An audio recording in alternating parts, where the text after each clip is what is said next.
नमस्कार दोस्तों, आपका बहुत-बहुत स्वागत है। हम बहुत इम्पोर्टेंट मुद्दे पर बात कर रहे हैं, गन्ना किसानी से जुड़े मुद्दे पे बात कर रहे हैं। हमने शुगर्स की बात की है, शुगरकेन की बात की है, शुगर मिल्स की बात की है, उससे जुड़े जो किसान हैं उनकी बात कर रहे हैं, जिनका हक का पैसा है, जो उनका बकाया है, जो लीगल है, जो ड्यूज़ उनको नहीं दी जा रही हैं। 15,683 बहुत बड़ी रकम है किसानों के लिहाज से भी देखा जाए, किसी के लिहाज से भी देखा जाए, तो उनका ये हक का पैसा है, मेहनत का पैसा उनको दिया जाना चाहिए। इसके लिए क्या करा जाना चाहिए, इस पे हम मंथन कर रहे हैं। इसके बाद लो प्राइस रिस्क जो है, इसके बाद लिक्विडिटी जो मिल्क है, उनका भी एक जेन्युइन कंसर्न है। जिस तरीके से बैंकों को आगे बढ़ के आना चाहिए, जिस तरीके से, और ये बैकड्रॉप तब है जब बैंकों का हमने डिस्कस किया उनका कर्जा कितना है, उनका एनपीएस कितना है, उनके फ्रॉड्स कितने हो रहे हैं। आरबीआई के एनुअल रिपोर्ट के हिसाब से मैंने पूरी डिटेल एनालिसिस की है, लेकिन इस मुद्दे पर बैंक्स जो हैं वो काफ़ी स्ट्रिक्ट, विजिलेंट, सब कुछ हो जाता है उनका, और वहाँ उनसे फॉरेंसिक ऑडिट भी नहीं हो रही है। तो एक तरीके का देखा जाए तो इसको फ्रंट रनर पे रखना चाहिए, इसको आगे बैकड्रॉप ऑफ एरियर। चलिए मैं इसको आगे बढ़ाते हैं।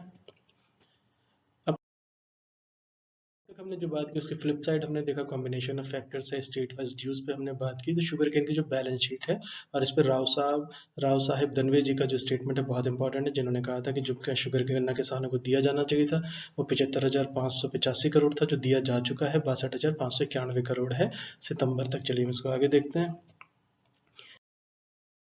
इसके बाद हमने कॉम्बिनेशन ऑफ फैक्टर्स की बात की, जिससे जो अकाउंट है, जो रिजल्ट है उनका, वो बढ़ता ही चला जा रहा है, और कैसे ड्यूज बढ़ जा रही हैं, स्टेट की ड्यूज, इस पे हमने बात की है। पेंडेमिक के लिहाज से भी इसमें एक एंगल ये भी जुड़ता है।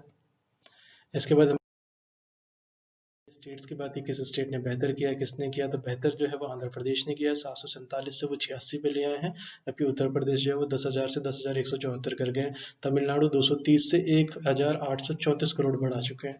तो ये जो डेटा है आपका ministry of consumer affairs and food की वेबसाइट से है। चलिए हम आगे देखते हैं। इसके बाद जो मेथड है कि किया क्या जाना चाहिए, तो पहले तो गवर्नमेंट का विजन इस सेक्टर को लेके बहुत क्रिस्टल क्लियर होना चाहिए, और वो किसानों के भी कोई पूरी तरीके से उसमें सहभागिता होनी चाहिए, मिल्स की भी होनी चाहिए और बैंकों की भी होनी चाहिए। जितने प्लेयर्स इसमें कंसर्न हैं, जितने इंपॉर्टेंट सिग्निफिकेंट स्टेक होल्डर्स हैं, उन सबके साथ एक तरीके क्रिस्टल क्लियर ट्रांस में एक तरीके से बिल्कुल ट्रांसपेरेंट तरीके से उनका विजन बिल्कुल साफ होना चाहिए कि सरकार इसमें क्या चाहती है, कैसे सुधार चाहती है, किस तरीके से पेमेंट की जानी चाहिए। इसमें उनको कॉन्फिडेंस में लिया जाना चाहिए। दूसरा, इसमें पार्टनर्स इन वेलफेयर्स कैसे होंगे। तीसरा, एक फार्मर फ्रेंडली अप्रोच के तौर पर इसे प्रमोट किया जाना चाहिए, देखा जाना चाहिए कि किसानों के हक का पैसा उनको, क्योंकि किसानों की जो समस्या है वो जेन्यून है, और जिस तरीके से पॉवर्टी, भुखमरी है, गरीबी है, जो अन्नदाता है जो सबका पेट भरता है, अगर वो खुद ही भूखा रह जाए, उनके बच्चे ना पढ़ पाए, तो ये एक तरीके की त्रासदी है। और जिस तरीके से पिछले 15 साल में देखा जाए, ऑफिशियल डेटा है 3,55,000 किसानों ने सुसाइड किया। अब इनकी फैमिली अगर आप 5-7 लोगों को भी जोड़ दें, तो ये डाटा कितनी फैमिलीज अफेक्टेड हो जाती हैं। तो ये ओवरऑल है, जो ये काफ़ी भयावह स्थिति एग्रीकल्चर सेक्टर में अभी देखा है। जिस तरीके से जीडीपी श्रिंक किया, उसमें फार्म सेक्टर से ही अच्छी उम्मीद आई है। बाकी चाहे आपका मैन्युफैक्चरिंग और इंडस्ट्री, जिस तरीके से व्यापक तौर पर इनको मदद मुहैया कराई जाती है सरकारों की तरफ से, जैसे 45,000 करोड़ का भी राइट ऑफ कर गया था 6 महीने पहले फाइनेंस मिनिस्टर ने इंडस्ट्रियलिस्ट का, कि वो पैसा मार्केट में आ जाएगा, लेकिन उन्होंने अपनी बुक्स ठीक करने में लगा दिया। तो 45,000 करोड़, यहाँ सिर्फ 16,000 करोड़ की बात है। जिस तरीके से कॉर्पोरेट का टैक्स माफ किया जाता है, तो फार्म सेक्टर जो है ये लाइवलीहुड से जुड़ा हुआ है, तो इस पे बहुत अटेंशन चाहिए। तो स्टेट वाइज ड्यूज का अगर हम एनालिसिस करें, तो उत्तर प्रदेश जो है लार्जेस्ट शुगर केन प्रोड्यूसर है, इसमें कोई दो राय नहीं है। तो ये टॉप, इनकी जो गन्ना बकाया जो राशि है वो यहाँ पर भी सबसे टॉप कर रही है। तो इसके बाद तमिलनाडु है और गुजरात है, सरप्राइजिंगली गुजरात है। यानी महाराष्ट्र ने बेहतर किया है, भले ही उनका 511 हो गया है, लेकिन महाराष्ट्र का फिर भी एक मैनेजेबल डाउट में, क्योंकि महाराष्ट्र की, जैसे हमने पिछले लेक्चर में बात की थी, महाराष्ट्र की जो कॉम्प्लेक्सिटीज़ है मिल मालिकों का, और उसका पॉलिटिकल जो इशू है।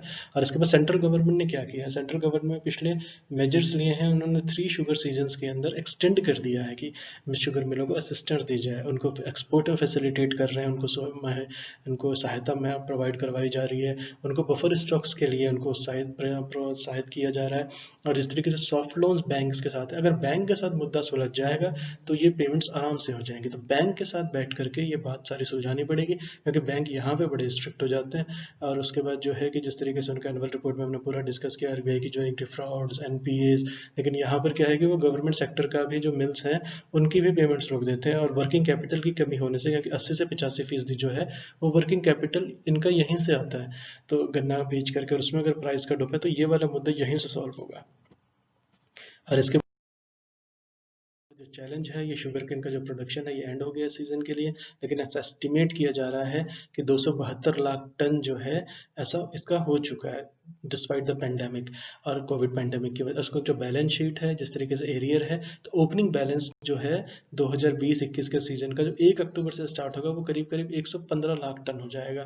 तो जिसमें आउटपुट जो है वो अराउंड 305 लाख टन की हो जाएगी, यानी कि प्रोडक्शन ओवर प्रोडक्शन हो जाएगा तो प्राइस और गिरेगी, तो और कॉम्प्लेक्सिटीज बढ़ेंगी। और इसको इन्होंने लिया है डेटा को, जब ये इथेनॉल बनाने के बावजूद ये इतना कर जाएगा, तो इससे जो आने वाले सालों में है ये जो इनके बकाया धनराशि ये और बढ़ेगी अगर इस पर कोई प्रॉम्प्टली इस पर डिसीजन ना लिया गया। तो बैलेंस तो ये बहुत चिंताजनक मुद्दा है, किसानों से जुड़ा मुद्दा है, खेती से जुड़ा, हमारे अन्नदाता से जुड़ा मुद्दा है। तो इसको रिजॉल्व जितनी जल्दी हो जाए उतना ही अच्छा है सभी के लिए। Thank you so much for listening. नमस्कार दोस्तों।